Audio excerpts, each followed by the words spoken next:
Shalom. Tuhan selalu melawat kita dan menyertai kita. Saudara yang kasih dalam Tuhan, waktu saya di surga, saya melihat semua yang akan terjadi atas bangsa ini dan apa yang terjadi atas hidup saya.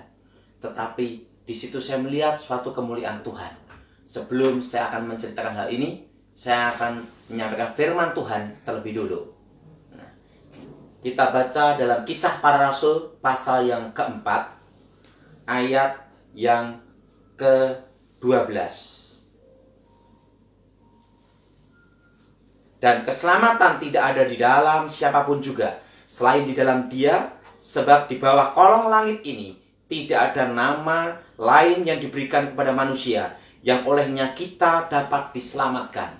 Saudara yang kasih dalam Tuhan, tidak ada nama yang bisa menyelamatkan manusia, hanya yang bisa menyelamatkannya satu nama, yaitu Yesus Kristus, Tuhan penebus dan penyelamat. Karena Dia adalah Alfa dan Omega, dan tahu apa yang akan terjadi atas dunia ini dari awal sampai akhir. Dari awal sampai akhir dunia ini, Tuhan tahu. Saya akan ceritakan bagaimana pengalaman saya bersama Tuhan, di mana saya ditunjukkan apa yang akan terjadi. Kejadian ini kira-kira 20 tahun lebih yang lalu. Suatu kali saya mengalami kecelakaan motor.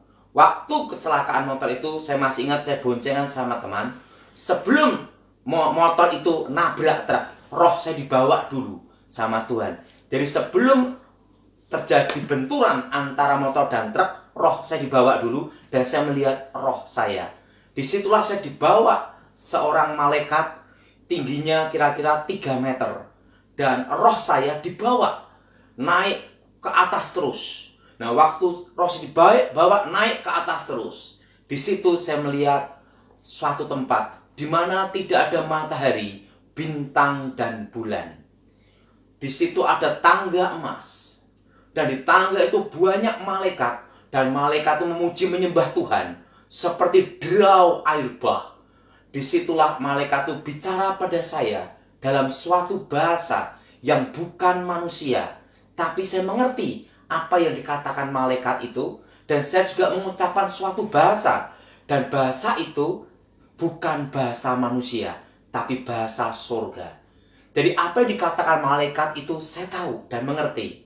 Malaikat itu berkata, berlagu-lagu pujian penyembahan dinyanyikan di muka bumi, terlebih dahulu dinyanyikan di surga. Dan malaikat itu berkata, sebelum kau menghadap Yang Maha Kuasa, engkau harus masuk satu ruangan dulu, yaitu ruang Maha Kudus. Di situ saudara, saya diajak jalan suatu tempat, tirainya terkoyak dari atas ke bawah, dan saya melihat tabut perjanjian. Dan terdengar pujian penyembahan seperti derau air bah.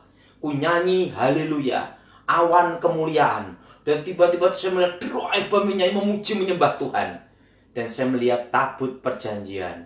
Dan malaikat itu berkata, apa yang dilihat Musa di gunung itu tentang kemah suci adalah gambaran dari tempat itu. Dan apa yang terjadi? Malaikat itu berkata, mari engkau menghadap Yang Maha Kuasa. Saya diajak jalan satu tempat. Dan apa yang terjadi? Saya kembali ke tangga emas itu kembali. Di situ pujian penyembahan seperti derau air bah. Dan di tangga itu ada sebuah tahta. Di sana tidak ada matahari, bintang, dan bulan. Karena yang menyinari itu adalah yang di tahta itulah. Dan di tahta itu tangannya ini. Dia berkata, akulah Alfa, akulah Omega. Akulah yang awal, akulah yang akhir. Akulah aku, Yahweh. Yahweh. Aku telah mati, bangkit, hidup kembali. Akulah Yesua HaMasiah. Dan apa yang terjadi saudara? Di situ tangannya gini. Dia berkata, sebenarnya engkau sudah ada waktunya di tempat ini. Karena engkau minta umurmu diperpanjang, maka umurmu akan diperpanjang di muka bumi. Dan selama umurmu diperpanjang di muka bumi, pergunakanlah sebaik-baiknya. Dan apa yang terjadi saudara? Tangannya gini. Di situ hari-hari yang akan terjadi terlihat semua, dari awal sampai akhir dunia. Di situ ditunjukkan hari-hari yang akan terjadi. Jadi disitulah saya mengerti bahwa apa yang akan terjadi atas dunia ini dari awal sampai akhir sudah ada di sana. Disitulah saya melihat Tuhan tunjukkan bom meledak di sana sini. Saya berkata sama Tuhan, Tuhan aku tidak jadi balik bom. Tapi Tuhan berkata, tidak, kau harus kembali ke rumah orang tuamu. Nah, disitulah Tuhan tunjukkan ini yang akan terjadi atas bangsamu di masa depan dan hidupmu di masa depan. Dan apa yang terjadi saudara? Di situ saudara, saya melihat sesuatu yang akan terjadi, yaitu Indonesia akan dipulihkan Tuhan. Tetapi Indonesia dipulihkan Tuhan 25 tahun. Ingat saudara, 25 tahun Indonesia dipulihkan Tuhan. Dan itu dimulai dari tahun 98. Dan pemulihannya adalah kira-kira 2023. Karena 25 tahun saudara. Tetapi sebelum pemulihan Indonesia akan terjadi krisis ekonomi. Anginnya akan datang 2018, 19, dan krisisnya 2020. Hal ini sering saya bicarakan di gereja-gereja. Saya khotbahkan di Amerika, saya khotbahkan di Malaysia, saya khotbahkan di gereja-gereja di Indonesia. Dan banyak sekali saya khotbah di tempat pendeta Gilbert Lumaindong. Dan sering saya bercerita sama pendeta Gilbert Lumaindong tentang apa yang Tuhan akan lakukan atas bangsa ini, yang akan terjadi atas bangsa ini, yaitu 2020 akan terjadi krisis ekonomi. Dan saudara perlu tahu, nanti bulan 6, bulan 7, tepatnya bulan 6, bulan Juni akhir, akan stagnan, tidak maju, tidak mundur, sampai 2023. Stagnatnya ini gini atau gini, tapi yang jelas Tuhan bicara, di tengah-tengah kesusahan, aku memelihara umatku, aku menyertai umatku, dan Tuhan menjaga saudara dan menjaga Indonesia. Tapi ingat, bulan Juni akhir stagnan, bulan 7 dan seterusnya sampai 2023. Dan 2023 itu adalah awal pemulihan. Ingat saudara, awal pemulihan. Nah, disitulah Tuhan tunjukkan apa yang terjadi dan memberikan saya pengertian-pengertian. Dan pengertian-pengertian inilah yang akan saya sampaikan kepada saudara. Disitulah Tuhan tunjukkan. Dan Tuhan bicara sama saya, mari kutunjukkan di rumah Bapakku banyak tempat tinggal. Di situ saya melihat lantai emas, saudara.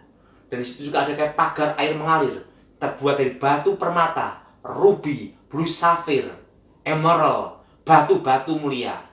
Dan di sana tidak ada batu akik, saudara. Semua batu mulia itu jadi pagarnya. Tuhan bicara sama saya, apa yang kau tanyakan? Tuhan, kapan engkau datang?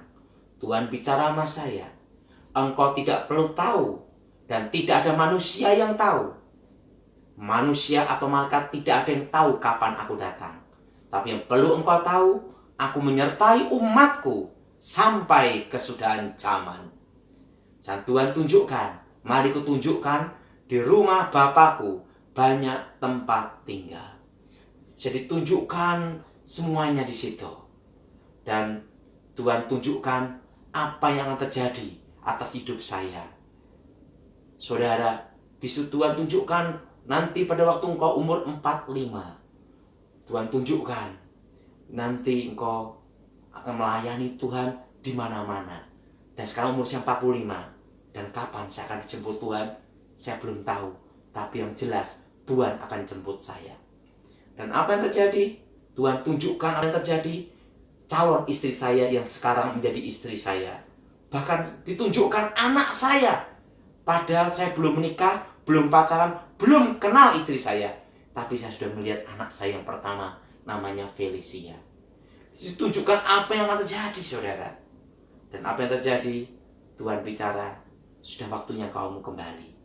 Jadi saya suruh kembali, dan saya suruh naik kereta berkuda berapi, turun ke bumi. Dan roh saya masuk. Dan saya hidup dan untuk melayani Tuhan sampai sekarang. Sekarang saya beritahu tentang pengertian apa yang diberikan Tuhan untuk saudara semua.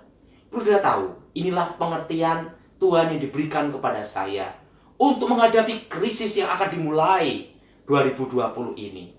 Saudara tahu, ini sudah saya khotbahkan berapa tahun yang lalu di gereja Pendeta Gilbert Lumajang, gereja-gereja di Indonesia.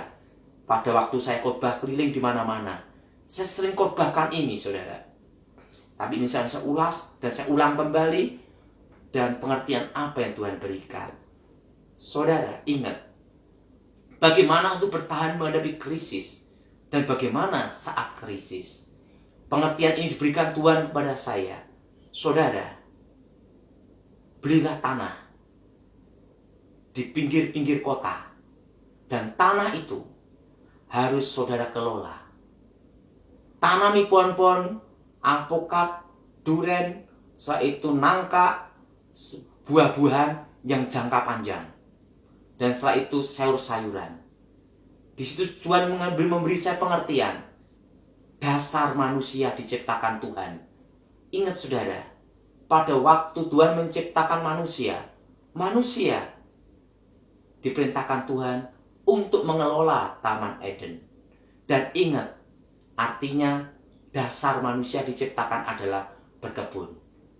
Perlu Saudara tahu, belilah tanah. Inilah kesempatan saudara untuk beli tanah di pinggir-pinggir kota. Tetapi ingat, 2 mobil harus lewat pinggir jalan. Dan ingat, tanah itu sudah kelola. Tanah itu sudah kelola, tanamin pohon-pohon. Kelola dengan baik. Karena itu adalah dasar manusia diciptakan Tuhan adalah berkebun. Dan yang kedua, setelah manusia diusir dari Taman Eden, manusia berkebun dan beternak. Itulah dasar manusia diciptakan.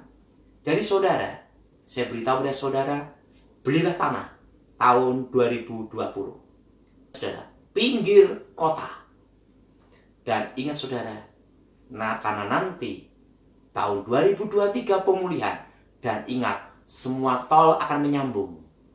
Nah, jadi pertanyaan bagaimana menghadapi krisis ini? Saudara percaya Tuhan. Karena Tuhan waktu di surga berkata pada saya, berfirman, Aku memelihara umatku di tengah-tengah kesusahan. Dan Tuhan menjaga saudara. Jadi saudara tidak usah khawatir. Saudara, dan yang kedua, saudara perlu tahu, jangan utang bank. Ingat itu saudara, jangan utang bank. Dan saudara, jangan utang bank. Dan yang ketiga, perhatikan, engkau harus bertahan dalam iman. Lakukan perintah Tuhan itu. Beli tanah. Saudara beli tanah di tengah-tengah krisis ini. Kenapa saudara? Ya, jadi pertanyaan, Pak, krisisnya separah 98? Tuhan tidak memberitahu saya. Hanya diberitahu krisis ekonomi. Tapi yang jelas satu, saya tidak menyangka bakal virus corona yang mengakibatkan seperti ini. Tapi yang jelas satu, 2020 Tuhan sudah memberitahu saya, krisisnya dimulai. Dan itu sudah saya khotbahkan berkali-kali di gereja-gereja, terutama gereja Pak Gilbert, dan Pak Gilbert saksi hidupnya. Saudara yang kasih dalam Tuhan, ini pesan untuk saudara. Beli tanah dan kelolalah tanah itu. Ingat saudara, beli tanah dan kelola tanah itu. Tanamin pohon-pohon alpukat, durian, yaitu nangka, pokoknya tanaman-tanaman jangka panjang. Jangan sawit. Jangan sawit. Nah, tetapi pohon-pohon buah-buahan dan sayur-sayuran. Pak, gimana sudah kebun sawit? Bagus. Tetapi yang untuk saudara, sekarang waktunya untuk menanam pohon-pohon keras. Ingat saudara, nangka, alpukat, durian, setelah itu sayur-sayuran, buah-buahan, rambutan, semua buah-buahan. Saudara tanam mangga, tanam itu semua. Beli tanah dan kelola tanah itu. Karena itulah yang bertahan menghadapi krisis. Karena bahan makanan nanti di masa depan tambah mahal. Dan ingat, itu pengertian Tuhan yang diberikan sama saya di surga. Tahun ini beli tanah. Mari kita berdoa. Bapa di surga, dikuduskan supaya kuasa Tuhan bekerja untuk saudara. Bapa di surga, lawat kami semua dan berkati yang mendengar dan melihat apa yang pesan Tuhan untuk mereka. Supaya nama-Mu dimuliakan dan kehendak Tuhan jadi. Demi nama Yesus. Amin.